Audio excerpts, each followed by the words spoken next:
В Якутии начался основной период проведения государственной итоговой аттестации для выпускников 9 классов. Основной государственный экзамен сдадут 3885 выпускников столицы.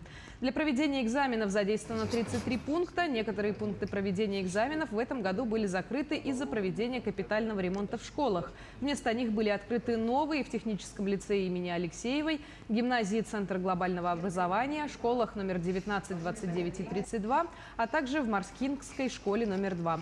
В этом году выпускники 9 классов для получения аттестата должны сдать 2 обязательных предмета – русский язык и математику, и 2 предмета по выбору. Дети-инвалиды и с ограниченными возможностями здоровья могут сдать по желанию только обязательные предметы. Вчера было участников 22.